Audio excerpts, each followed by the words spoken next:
No, this is cool. This is way cool. Now I'm like the laid back guest. That's what you get to be, bro. Did you see the wall? Oh! I did not even notice. Dude, sick. That's so cool.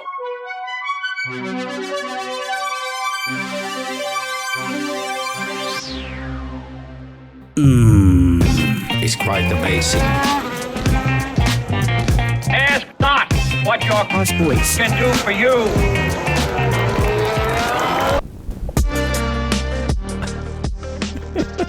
You're really holding that. You're really holding that strong. Nice. Yeah. Nice. This is a cool vest. Oh, thank you. News 8. This is Carlos's vest from News 8 San Diego. Every time I've come here, the past 3 weeks, you have a different article of clothing from Carlos. From the past. Really? Yeah. What was I wearing last week? So it was, a few weeks ago, you had that nice BYU national championship jacket. Oh, yeah. That's the one I gifted you. Yeah, and I'm so thankful. Yeah, you're welcome. And then the next week, is that our Cars and Coffee?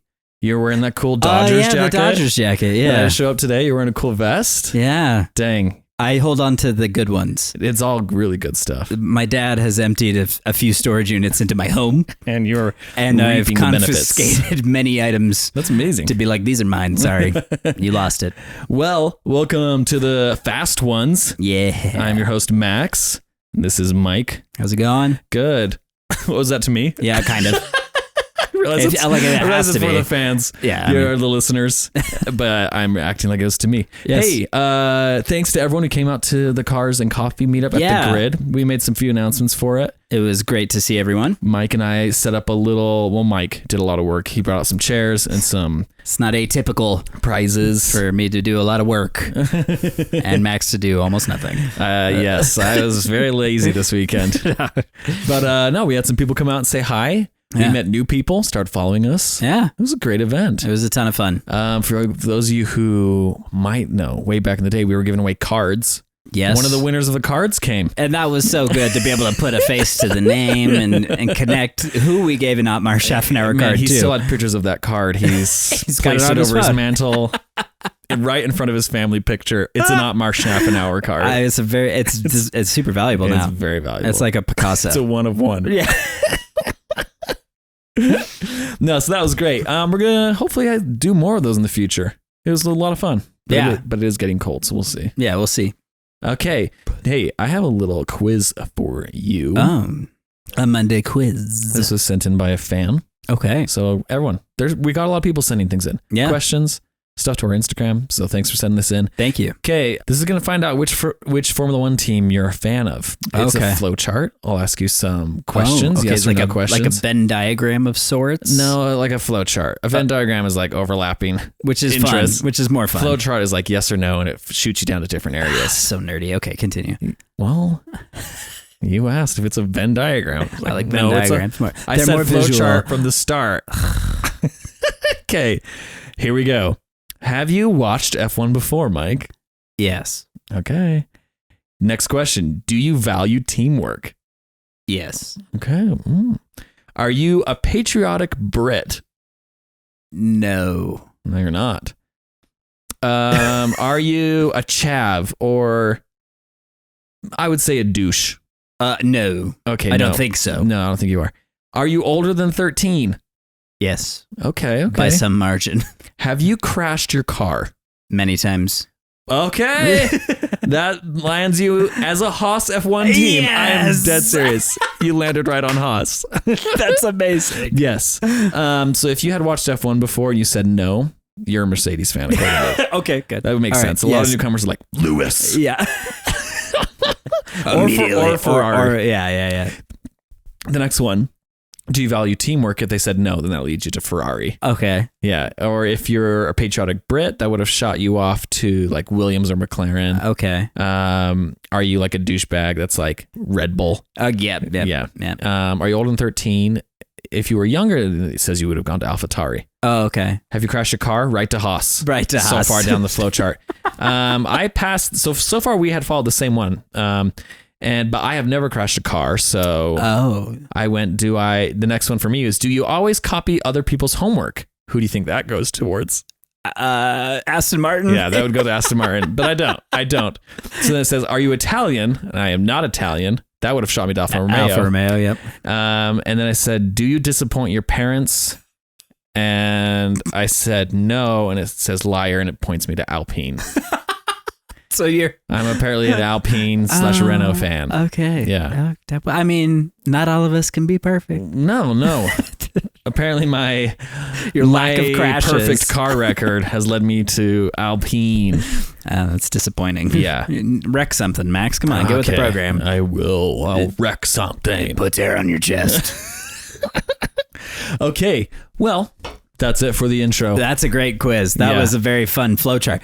I'm okay with flowcharts now that I know what you're talking about. Yeah. If it was a Venn diagram, then it's like, amount of Americans. Yeah. Amount of Formula One fans. Where do they overlap? Do you like Haas. Do you like blue or white cars? Yeah. Yeah, like that Something doesn't like make that. sense. I get you. Okay. I get you. Well, we just had the U.S. Grand Prix this weekend. Yes. It seemed like there was a lot packed into that whole weekend. Of course. Because I didn't know going into it that there was a sprint race. Right. And then I was like, oh, there's a sprint race? We just had a sprint race. Uh-huh. So there was lots. Back-to-back sprint races, Qatar and Coda. So, I mean, we're going to dive into it. We're going to talk about the U.S. Grand Prix. Right into it. There were some things that shook up at the very end of the Grand Prix that was definitely bonkers. One of the first times I've ever heard this happen. Yeah, and so Mike's going to explain that to me because I was upset. At least in recent years, yeah, totally. Uh-huh. And then looking forward, we have the Mexico Grand Prix this weekend. Yeah. Back-to-back races. Love that. And it's going to be in our time zone. Love that. Yeah, we're loving Even more love that. The Haas chap is mad. Yeah, he's Everyone like... in Europe is feeling like what we feel all year long. Yeah, exactly. This is like the 2 races a year where the rest of the world complains. No, for sure. Yeah. Well, and it's like, and if you guys don't know this as well, like Vegas is going to be happening at midnight. Oh, geez. And so it's still okay for the Europeans. I'm probably going to fall asleep during that one.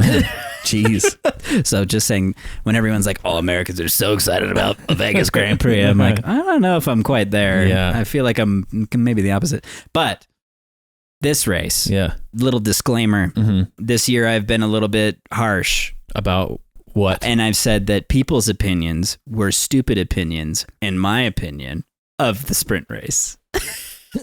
Do you remember? Yeah. Your opinion was that people had bad opinions. Correct. Of sprint races. Are you apologizing? Because I feel like that's still true. It's still true, except for this was the worst sprint race we've had. It was so bad. It was so boring. Why? It was boring? It was just so boring. It was so uneventful. And Max was just out front. And it was just like, all right, this is a snooze fest. Yeah. But... I mean, Daniel Ricciardo kind of performed pretty good in the sprint race. He did have a good sprint race, which was which was a positive thing. I can't really think of anything else that happened. Yeah, exactly. Yeah. And it was pretty much other than that, a snooze fest. Would it be safe to just start off talking about Haas? Oh, yes, because we were excited about the Haas package upgrade. We were hotly anticipating this Haas upgrade. I was literally picturing a podium. This Red Bull that we were going to get. Yeah. And then you brought me down to planet Earth when you're like, they had maybe one little lap around the track to get used to the new car. Right. Maybe it's not going to be the weekend you're hoping for. Totally. So maybe we just address that. Well, and that actually... And then can just talk about other stuff after we talk about Haas. Totally. And I actually think that is the best way to set up it because it covers a lot of what we will talk about. Great. I knew it. All right. So the United States Grand Prix in Austin, Texas. Yeah. The first sprint race to take place at Coda. We've had sprint races, but we haven't done it here in the United States, the Grand Prix. Finally. And this was the first one. Mm-hmm. So with that just said and out there, something that's unique about a sprint race weekend is that they get one practice session. Okay. On Friday. Yeah. And that is FP1. And that is an hour of practice. Okay. And immediately following that practice, the cars are entered into a condition that is called parc ferme. Okay. And parc ferme... I've heard of that. I've actually never thought, what is that? So parc ferme as a... I thought that's like where they park the car after the race. Right. Well, that is also the area, like the garage area for the race. So let's go ahead and define parc ferme. Parc fermé is a French phrase that translates literally as closed park. And it is a secure area, is what they're calling the garage area where the cars are sort of parked. Okay. And the reason they're using this terminology as parc fermé is that once the cars have made it through the practice session, all of your adjustments are made. Yeah. And it goes to qualifying, and the car can no longer be altered. Oh. Suspension, height, ride height, all of those things have to be finished by the time you go to qualifying. Every race weekend has parc fermé conditions following FP3 and going into qualifying. Okay. But they have 3 practice sessions. So that's what, 3 hours of running around in your car to figure out what's the best setup how many for you wheels to extract you wanna the use. best lap from your car. And you get 3 practice sessions. So in the US for this Grand Prix, because of a sprint weekend, there's only one of those. And then you immediately go to qualifying for the race because they do qualifying on Friday on sprint weekends. And then on Saturday, you do sprint shootout. You just have like another quick qualifying, which is short qualifying. Sprint shootout should just be called short qualifying. Yeah, exactly. For little race. Martin short qualifying. Yeah. Followed by Martin short race. Yeah, exactly. Little bitty race day. Danny DeVito quali. Mini day. Yeah, totally. Both of those are also parc fermé. So the car can't change. Wow. For the sprint shootout and then also for the sprint. Yeah, it's rough. And if you're Haas, you just had a brand new car come out of an offsite garage that you've been like developing. And you've never had a chance to test it. Yeah, you throw your drivers in that. They might need to take a little time to like figure out how it feels. Imagine having a Red Bull. Yeah. And never doing anything with it. But you've had a Ferrari all year. Yeah. If you're anything like me, you have never owned a car that is newer than 15 years or whatever. It's always at least 15 years old. Oh, okay. And so, honestly, for me, a lot of the cars I've driven, the brakes are very mushy. Kind of has a little bit of the boat and effect. I get used to that. I get used to that. Yeah. I know exactly how much brake I need to apply. Yeah, you're spongy. And how much gas I need to apply. You and Max Verstappen would get along after this weekend with the spongy brakes. Exactly. He was upset about his brakes. Very upset about the brakes. But then I get into a new car and the brakes are very reactive. Like touchy. Yeah, totally. It takes me a little bit to get used to it. So imagine that you've been tuning Charles Leclerc and Carlos Sainz Ferrari all year, and then they suddenly give you Max Verstappen's car. And all of the data and everything that you had was for the tub side pod Ferrari Carlos Sainz Charles Leclerc car. Oh, yeah. And then suddenly have completely different side pods, a completely different car. Yeah. All of your data is wrong. You don't know where the cup holder is. You're like, oh yeah, there's the cup holder. Where is that? Where's the mirrors? I hate that. This is the worst. Yeah, the presets on the radio are all different. Yeah, and then you hit like, it's a used car, so you hit, if it has memory seats, you hit like memory one, and it's like... A lot of that practice hour is just like resetting the radio stations. And the memory seats. And it's hard. And the time... You're like, what? Was this in Minnesota? Come on. Where's the hours and minutes button? Yeah, so it's a lot. It's a lot. It's a lot to adjust. It's a lot to adjust. Yeah. The steering wheel, and there's a lot of little things. So we're cutting Haas a lot of slack this weekend. We have to. We came back down to reality. Yes. I did. Yes. I thought that it was just going to be it's gonna super be fast out of the box. Hülkenberg 1, Magnussen 2, Ricciardo 3. I was like, that was the podium in my brain. Right. Well, and so here's the other thing. So you can alter your car after the sprint race, but the penalty is that you will start from the pit lane. Oh, is that why they started from the pit lane? Haas did. Because Haas showed some pace in the sprint race, but they noticed that they were falling off in some areas. Right, we're still adjusting. And so they were like, okay, let's just go ahead and take it on the chin. We'll start from the pit lane. Yeah. Let's adjust a few of those little details. Okay. But that's the sacrifice that you make. Right. So just to recap, keep this in your mind throughout the rest of the episode. It comes in handy. Parc fermé is after FP1. That's your clue to solving the mystery later. It is, for real. Parc fermé conditions. Yeah. Car is locked. Lock that car. As you walked away, the car's locked after FP1. Uh-huh. And then all of the sessions following it, there are penalties including having to go see the stewards and whatever, if you adjust the car from I there. hate when you have to go see Stewart. Yeah. He's the worst. Yeah, it's like you have to have a meeting with George Russell, the president of the GPDA. I still can't. Why? Like, why would you want that responsibility? To be president of the Georges. Yeah, you've already made it to Formula One. Like, you're in a Mercedes seat. There's no reason to like pad your resume some more. Now, listen. There's no reason. When you don't, I've been thinking about it for weeks. It's been living in your head rent free. Why would you do that? Why not just spend that time becoming a better driver? There's just so many other things you'd rather be doing. But don't you think it's that like you've made it to the pinnacle? But these guys aren't gonna call George to hang out. So his opportunity to hang out with the boys. Do you think that the next team that George Russell's going to go to is going to be like, well, it's between him, who's won X amount of races, like let's say 7, and it's between whoever, let's call him like Bill, he's won 7 races, but George was also president of the drivers.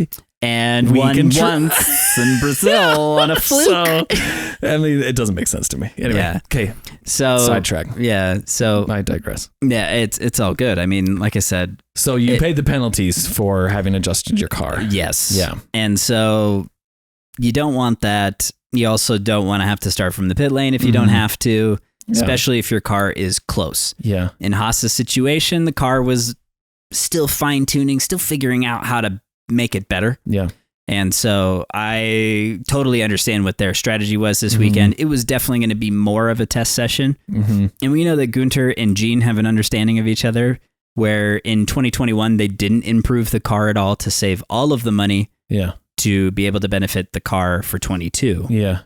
And I can tell already that they're like in the mindset, let's make sure that the car is fast for next year. Yeah. And if we can get some points towards the end of the year and beat Alfa Romeo, then we get $10 million more. Yeah. That's the goal. And so at this point, there's a little bit of flexibility to be like, yeah, let's test this. Let's figure it out. So I think that they did great. I honestly do think that they showed really strong promise.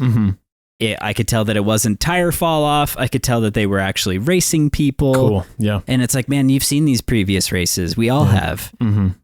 These cars blast past each other. Like, you know, oh, there's the Haas. It was just like the tires are going to crap so fast that they just couldn't hang. Yeah. And I felt like I watched the sprint race and I watched the race and Haas was keeping up. Yeah. Yeah. There was some real battles. And so it's really promising for no testing.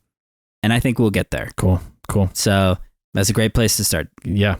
That's done. Any other thoughts that you have? No, that just started reminding me of the sprint race with, was it Carlos Sainz started on the hards? He was the only dude on softs. Because you don't do a pit stop in the sprint race. It's too short. Yeah, you can, but... I just played Formula One Manager on Xbox. Oh, yeah, which is... Tell me about that. Yeah, my brother actually invited me over. He had downloaded it and he's like, hey, let's watch me. I'm going to play this game.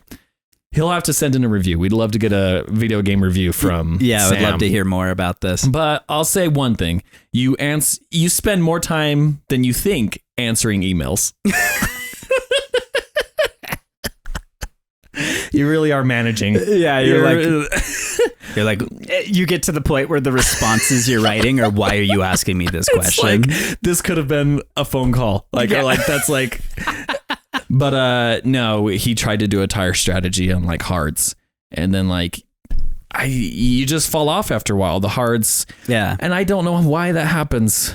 Yeah, well, it just depends on the racetrack. Okay, yeah, depends on the compounds. But Carlos Sainz didn't work out for him, and it depends, right? It's like you roll that dice and it doesn't plan out, and I actually think that across the race is a blanket statement.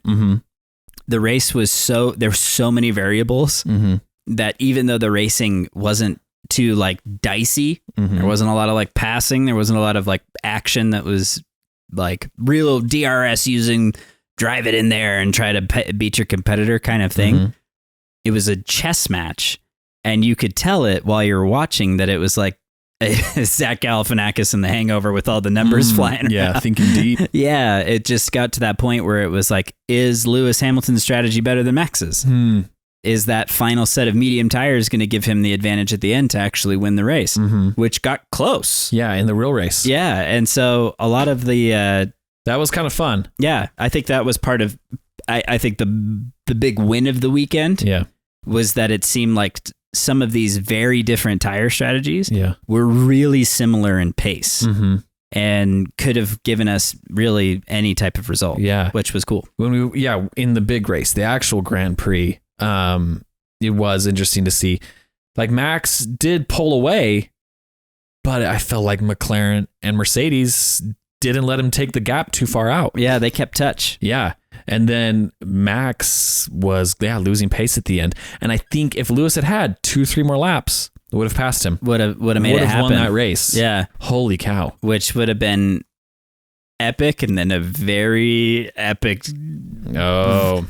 There would have been some pitchforks, and there would have been riots. It would have been out of control. Yeah. Do we want to talk about it yet? We're going to get there. Okay, that's cool. For sure. What else do you want to talk about for the Grand Prix? So 2 people in the Grand Prix got hosed. Who?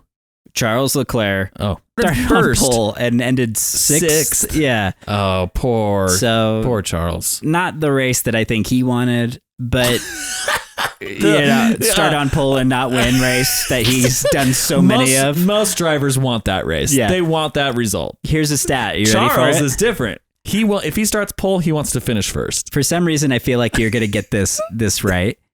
How many races has Charles Leclerc won? 3. Close. 2. No, it's more. 4.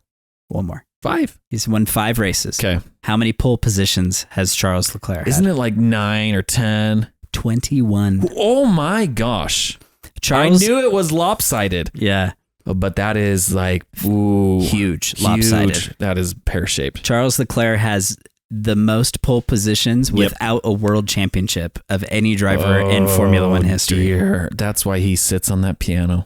This is why his piano career has to take off. It's his only chance. Oh, poor Charles. It says something about Ferrari's performance. He can get the best out of it for one lap. Yeah. But when it comes to a race distance, they don't know their ass from their elbow. They're getting better. They're getting closer. They're getting closer. Struggling? I don't know. Yeah, but I think oh my gosh, that is a stark difference between poles and finishes. 21-5 is disappointing, especially in a sport where pole seems to be everything. And unfortunately, Charles, who hasn't won in Monaco, where it's like get pole and guaranteed the win. He crashed and blew his transmission the time that he got pole in Monaco. So, wow, the poor guy. Anyways, Charles and Danny both had a bad Grand Prix. I felt like they both drove great through the weekend. And showed some important stuff, but I feel like they both got hosed when it came to strategy. It was fun watching the Grand Prix, and it wasn't fun watching Daniel fade. Yeah. But then at one point, I was watching with my brother. He did watch a whole race. So Sam has now seen a full race. He's finally done it. It's actually happened. It was in the time zone. He was watching it with me. And he had just played Formula One Manager. And Daniel was like fading on the hards. And Sam's like, why don't they just put him on softs? It was like the next lap. They threw some softs on it. And he just was blitzing. Yeah, he's getting great laps. He got fastest lap of the race before Yuki got it. Yeah. So I was like, you know what? Like, and I was like, at that point, maybe, he's not in the points. He's not going to get in points. Yeah. So let's get him some softs. Yeah. Let's let it just turn this into a test session to get him back up to speed. Figure out what the hand's capable of. Yeah. If it hurts under certain situations. You're definitely punishing the car the most on the softs. And so that's a great time to be able to test it. Be like, does that hurt? Are you cruising? How does that feel? Yeah, exactly. So might as well take advantage of that situation. For sure. But yeah, not a good race for him.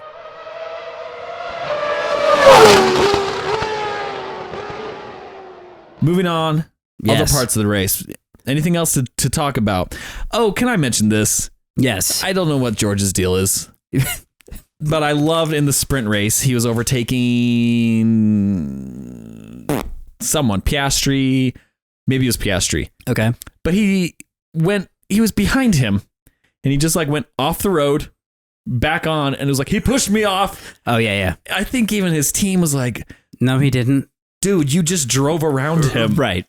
And he got a 5-second penalty. Yeah, he got a 5-second penalty. Yeah. And then didn't he start off the Grand Prix doing the exact same thing? Just blindly overtaking people on the just outside. like off track. Yeah, and being like, they're pushing me everywhere. Oh, it's just he's seen Lewis do it so many times now that he's like, I have to match the world champion. Yeah. I have to be able to do it.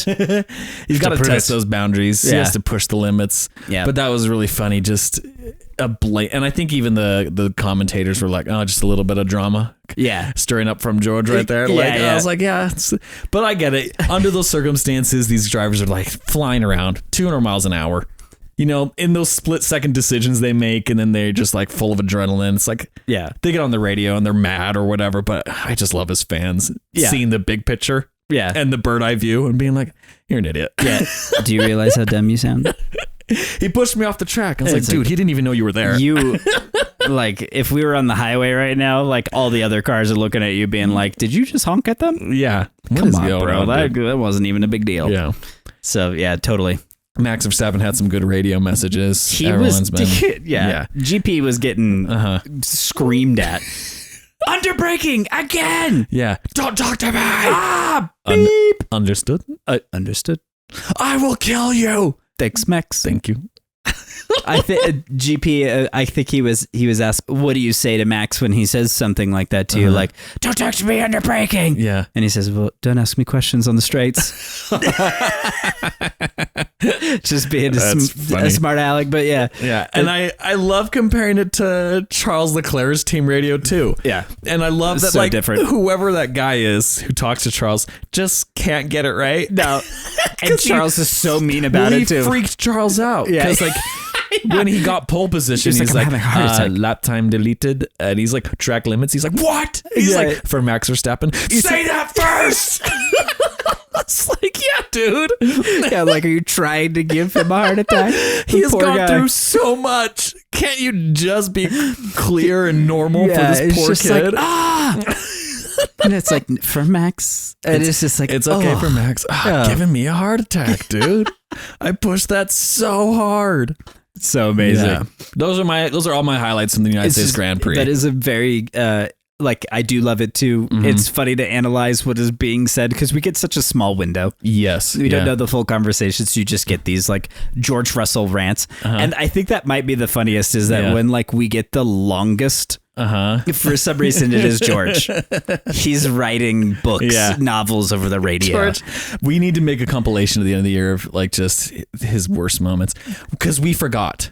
We forgot the Qatar moment for George. I was like, this was the best. Yeah, I can't believe we forgot. When what? He made an overtake and he himself complimented himself. Yeah, he's like, that was a big move, guys. Yep. Let's go. And just like, and the team, the team on the pit wall was like, did we say anything? Did you compliment? What is he talking to? Yeah. He's just talking to himself out there. Yeah. And Toto radios the team. Guys, will you compliment him, please? We can't have him doing this every week. If you can get it in first, he might not do this. He's just going to keep talking.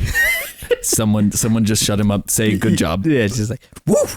Did you guys see that lap? Guys, but it's not even like, did you see that? Or like, how am I doing it? It's, guys, that was an awesome move. That's how we do it. Guys, big move for me. Yeah. It's like, hey, he's just insecure. Lewis is also doing amazing things, but Lewis is chill. Maybe George needs a Fernando as a teammate so Fernando can compliment him, and maybe that'll help. It'd be like, do you think George is just jealous of Fernando Alonso's like big brother relationship to Lance Stroll? It's just like, I really wish my teammate saw me like that. Yeah, he's Rufio at the end of Hook. I wish I had a teammate like you, Fernando. Anyway, that's amazing. Okay, team radios were all great. Yeah, so what were you going to say other than the team radio thing? Oh, this is completely off topic. Of course it is. But I have been thinking, I have been thinking lately, where are the last places that sponsors could put their logo? Where are the final little areas of real estate that they can sell to different companies for money? Okay. Because every little inch seems to be taken up. Right. And I've just been thinking, I was like watching the race, I was like, where can I find an inch? And I found tons at the United States Grand Prix. Aerial shots, there's just tons and tons of buildings with white tops that are just blank so not canvases. Just exclusive to the cars. You're thinking anywhere. Anywhere, because like they're everywhere. They're all over the tracks. They're over the bridges. They're like flags, everything.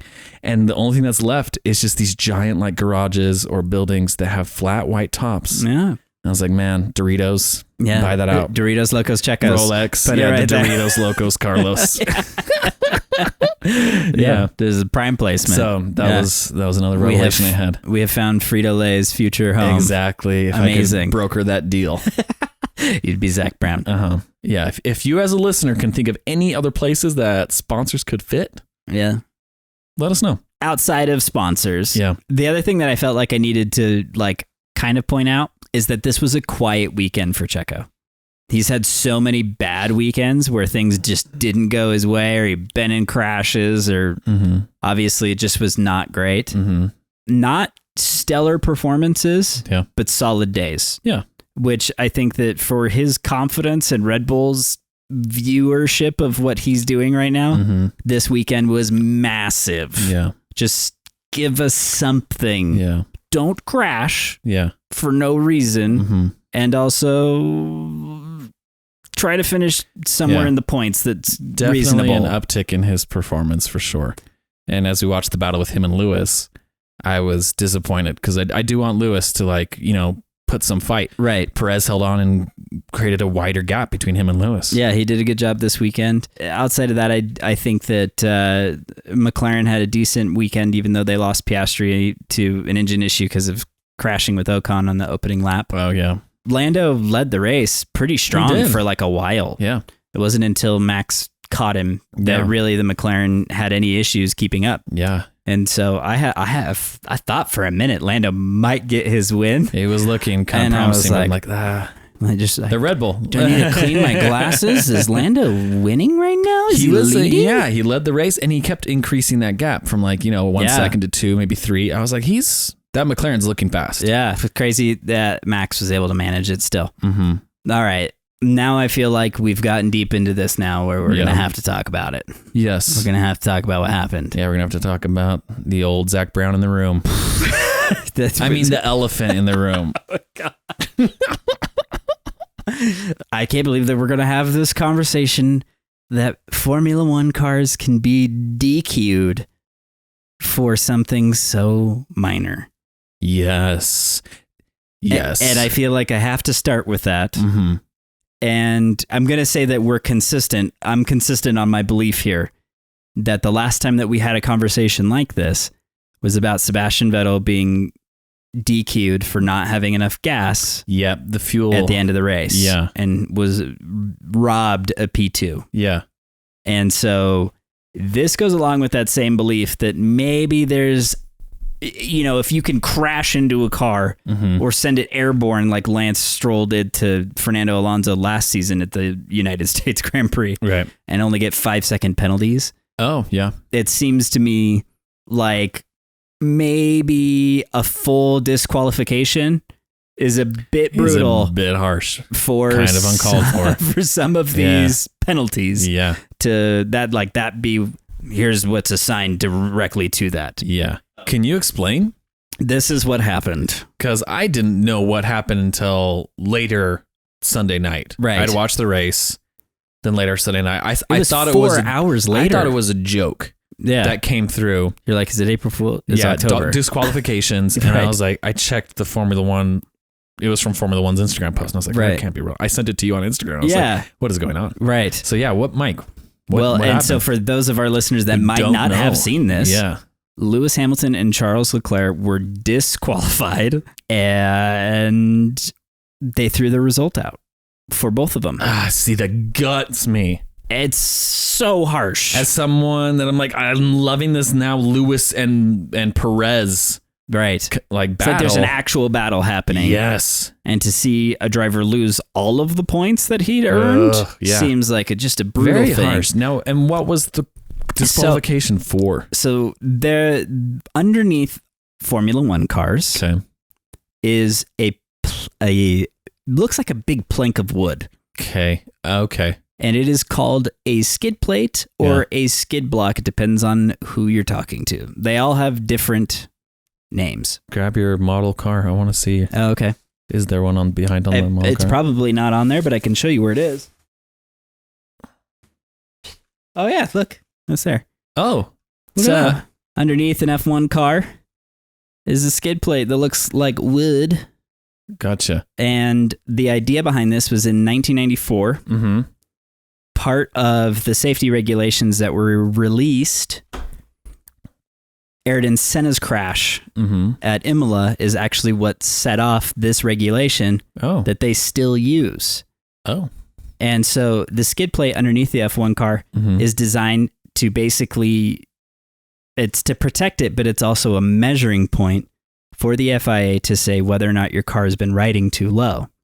Because in the crash at Imola for Ayrton Senna, part of what happened was that his car bottomed out and he lost traction, and that's what sent him off. Oh. And so it was too low, and the car being too low is what is part of why his car crashed, part of his accident. Is this the same thing that sends off sparks? Yes. Okay. A lot of people who are new like me are wondering why cars make sparks, yeah, right? That's the first thing that a lot of people see when I'm watching a race of them for the first time. Like, oh, there's a lot of sparks coming out. I'm like, yeah, I think there's like a metal piece under there. I really didn't know what it was. Totally. So this skid plate or skid block is made out of resins and fiberglass, but they're non-flammable, so they can drag on the ground. The front part right here is titanium, and so that's what sparks. Okay. Is that piece right at the front. And because a lot of the time it is the front of the car that's going to bounce and scrape. Okay, yeah. This piece is used, again, by the FIA as a measuring point for the amount of wear under the car. Okay. So, with all that said, after the race, they will randomly select cars to test parts on. They don't test all of the parts on all of the cars because that would take forever. Yeah. So there are dozens of pieces on that car. Right. So they randomly select cars and they test things on them. Interesting. For the United States Grand Prix, they selected 4 cars for the skid plate test. And they typically don't test this more than 1 car per team. So they're that usually makes sense. Manufacturers. Right, and they'll usually pick the car that's performed best. So my guess here would be that it was Max, Lando, Lewis, and Charles. Now, Carlos finished higher than Charles, so I'm not sure why they picked Charles, but they randomly picked Charles. Okay. They measured these cars and found that Lewis Hamilton and Charles Leclerc had excessive wear, air quotes, to the extent of 1 millimeter on the skid plate. And that this is the slam dunk disqualification measurement. 1 millimeter had been worn off, or there was 1 millimeter left? 1 millimeter too much wear on oh my gosh, the skid plate. Oh my gosh. Yeah, so how do they know? So, okay, so the thickness is 10 millimeters with a tolerance of 0.2 millimeters. And so the wear on it is something that's really important that you don't mess up. So it's an important rule. It's been around since 94. Just some fun facts. The first person to be DQ'd from a race over excessive wear on the skid plate was Michael Schumacher in 1994 from the Belgium Grand Prix that year at Spa. Too much wear, they DQ'd his result, and he was not able to rebuttal it. Nothing. They threw his result out. Jeez. The last time that this happened was 2001. Jarno Trulli, who raced for Jordan, was disqualified at the US GP, but that was at Indianapolis. Before COTA existed. Before Texas. And he did successfully appeal his disqualification because the steward who DQ'd him didn't show up. Oh, for like the it's day like that when he you get appealed off a it. ticket because the cop doesn't show up. Exactly. So they gave him his result back. What the heck is the FIA? I don't know. But is there a court? Right. Yeah. You show up for like your legal session. Okay. And he was reinstated 20 years ago for 4th place in 2001. Over 20 years ago. Wow. So it's been a long time. Yes. Now here's where this is something interesting that a lot of people aren't even mentioning. Is that last year there was a Fast Boys exclusive full-blown controversy around the skid plate. Really? And it was kind of kept quiet. I'd never heard about it. And I know everything about Formula One. You know. So this is a deep secret. This is a deep secret. Yeah. And you can Google it. And it's there. And so it's no longer a Google secret. If Google's got access to it. Last year, You remember flexible floors? Do you remember some of the flexi aero? And we've talked about flexi wings. The wing and the max touching it, and there was flexi. Last year, there was accusations that Red Bull had a floor that was moving so that as the car got closer to the ground, the skid plate would rise. And so sounds amazing. Right. So that because the minimum ride height for the skid plate, so that way you don't wear on it. This is a whole measurement process. Jeez. If you could get the skid plate to move, then you can get the car lower. Are these the smartest guys in the world? It's all about cheating. And who does it best, right? That's motorsport. Yeah. And so there was a lot of accusations floating around about this being the process. And all the teams, they were like, okay, cool. And the FIA said, we're making this stricter. That stuff can't flex. That's like a safety protocol. You can't do that. Yeah. And they said, we're going to go around and we're going to test all the teams. But we'll give you some time to fix it if you need to. Mm-hmm. And Mercedes and Red Bull both said, like, what a load of crap. Yeah. Neither of us are like, we don't have any problems. We would never do that. And Ferrari was like, we're going to have to make adjustments. So the team who was actually doing it, supposedly, and kind of admitted to it, was Ferrari. So keep that in mind as we are now realizing some revelations this year here at the American Grand Prix. Okay. So now that we've kind of talked through some history about skid blocks, what they are, what they do, and how the teams use them. That's interesting. I had no idea. Last year also changed how they measure them. So previously there was just one hole on the thing that they would measure off of to say, this is the depth. Yep. And you're good. Mm-hmm. But because the floors were flexible in some areas and moving the skid plate, they could have had just that one hole lifting up and the rest of it could be wearing down, right? So the FIA decided we need like 15 more measuring points because these idiots are trying to skirt the rules. Yeah, these geniuses. Yeah, exactly. So that's part of the issue, once again, is that now the FIA has a more strenuous process to measure this the one FIA piece. Hates these guys. They so freaking much. hate it. They're like, how do you guys keep coming up with ideas? Stop. So now let's fast forward to this one more time. Mm-hmm. We talked about it earlier. Yeah. Parc Ferme conditions after FP1.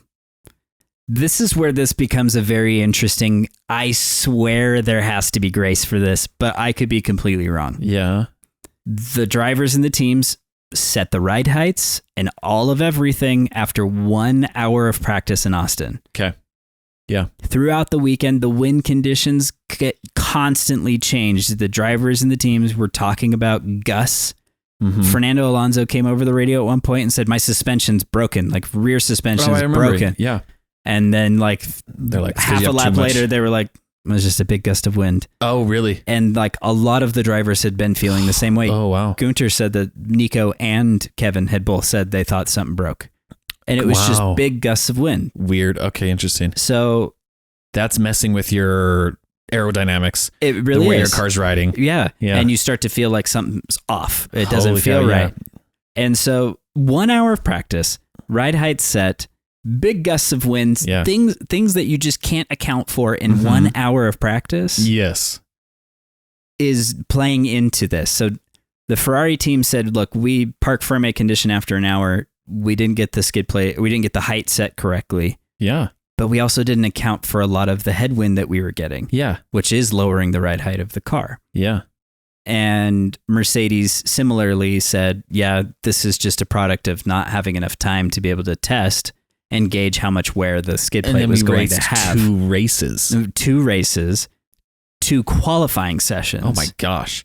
And so when you think about the amount of beating these cars take in a sprint weekend. Yeah, they can change them in between races, but not in between sprint races? No, you can't touch it because it's in Parc Ferme. What a load of crap. And so this penalty of completely taking the result and just being like, seems...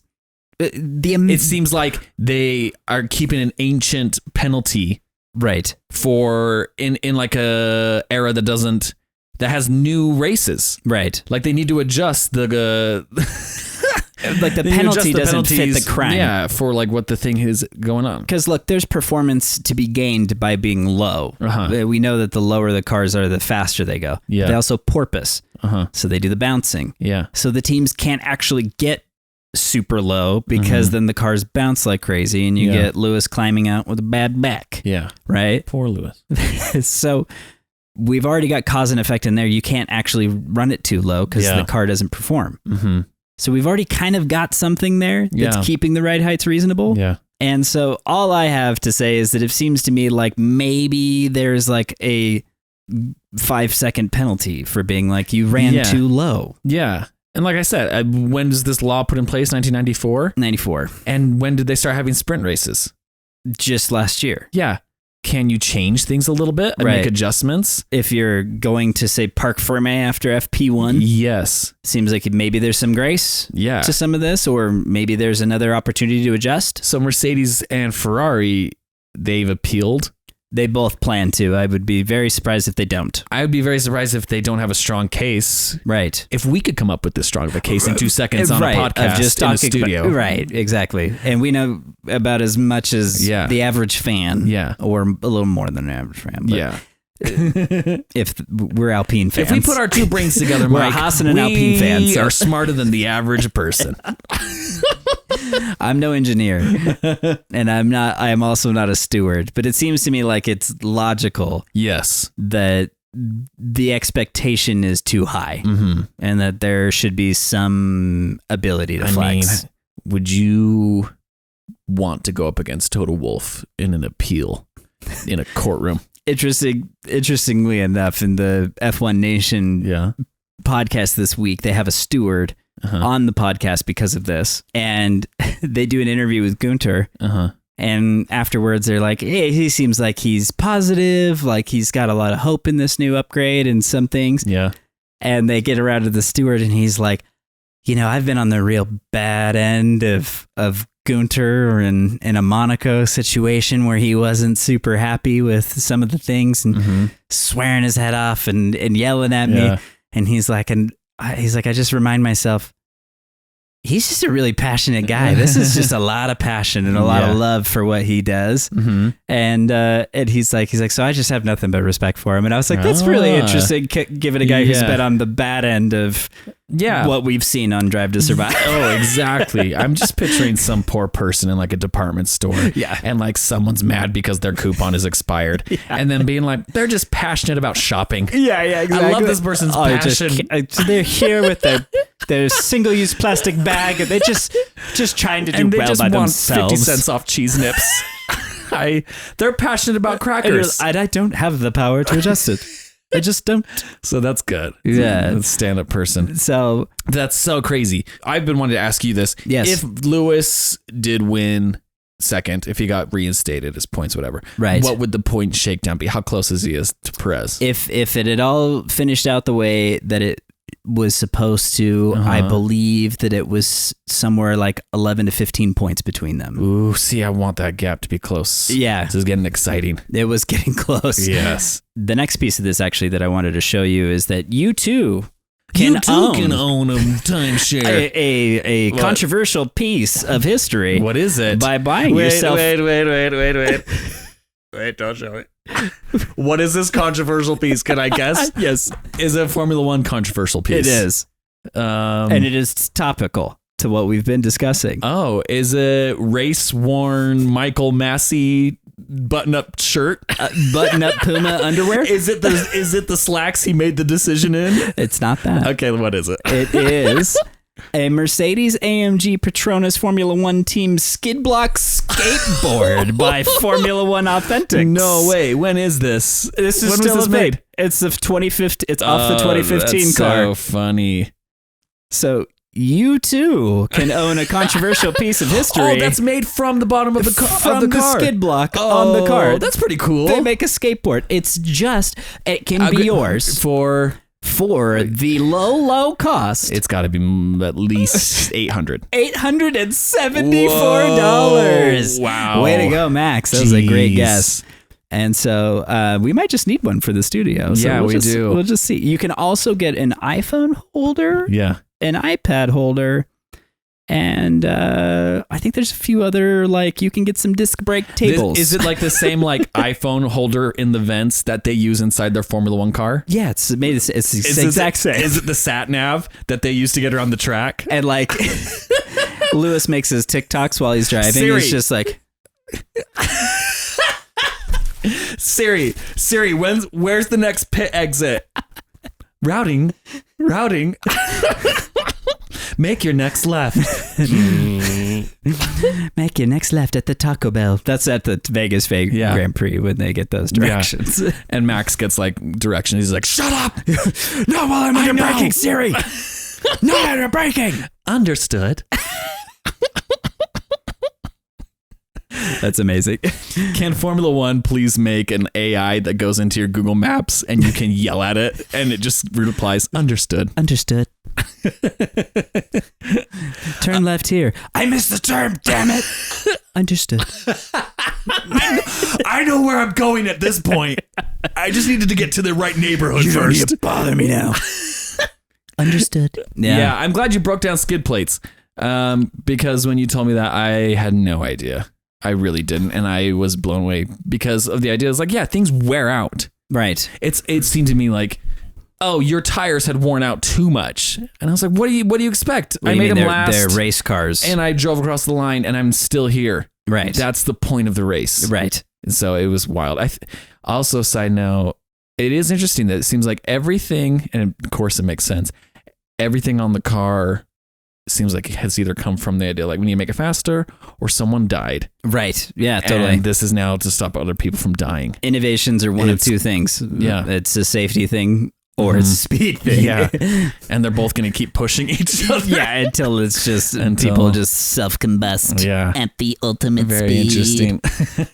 Okay. Well, this week, Mexican Grand Prix. Oh, yeah. Right. This is a cool race. It like comes in. It was an old baseball stadium, right? That they converted into a racetrack. Yep. Yeah. So they just come screaming into this like stadium, massive grandstand, and then exit out of the stadium. It's so cool. Yeah. And even though it was kind of the worst, is like because I was so over Lewis winning championships.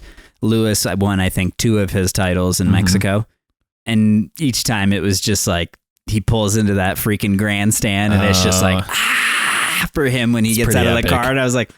Oh, yeah, as much as I hate this is kind of cool. Yeah, it is kind of a cool place to win. Yeah, for sure. Yeah. So I am hopeful. I know that we are cheering for Lewis kind of in this championship, but I do kind of want Checo to give this his best freaking shot. Yes. This is your chance. It might be your last chance. It could be his last chance to win in Mexico. So get it done. Yes. Like this, just get it done. For these racers that come from countries where they don't have a strong presence in Formula One, British people have won the Silverstone tons of times. I imagine Italians have won in Italian Monza. Races, and but these other countries like Australia, has Australia never won the Australian Grand Prix? There's never been an Australian on the podium in Australia. Have Americans won the American Grand Prix? No. Yeah. Well, I mean, maybe not in the last while. But like, yeah. Oh, also, we do need to mention it. Yes. Because of the disqualification of Charles and Lewis. He has to go through the spanking machine. All the team principals line up and he has to go through the spanking machine. It's the opposite of Dale Earnhardt and the Daytona 500 in 98.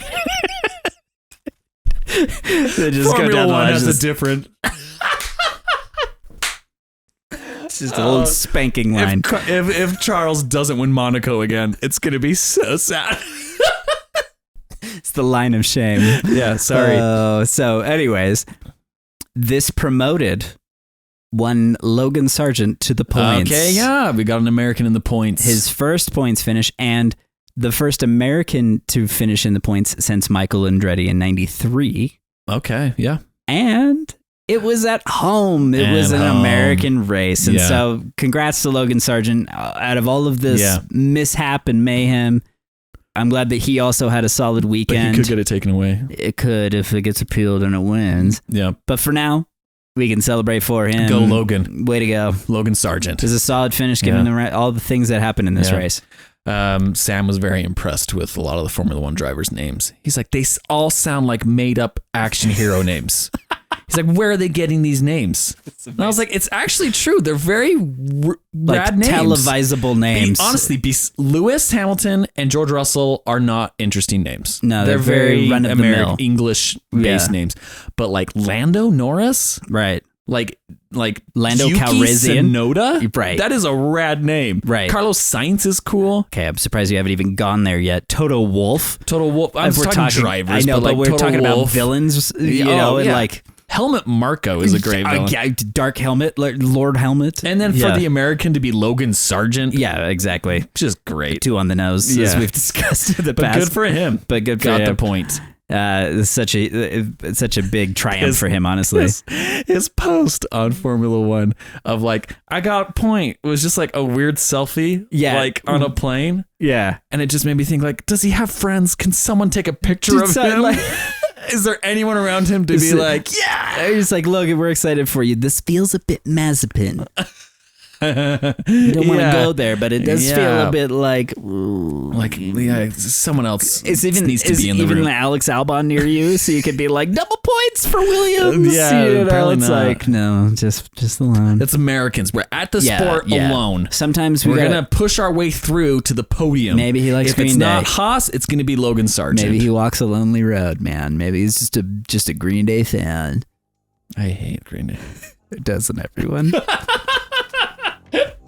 Okay. Oh man. Well, all right. That's a great way to probably wrap enjoy this the up. Mexican Grand Prix. We're excited for it. Yeah. Cheer for Checo. Cheer for the Czechs. We can do it this week, and also just can't wait to see. Let's see if this Haas is fast in Mexico. Okay. Yeah. That'll be fun.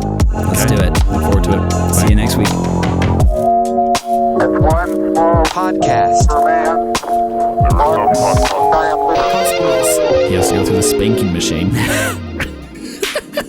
All the team principals lined up and he has to go through the spanking machine. It's the opposite of Dale Earnhardt and the Daytona 500 in '98.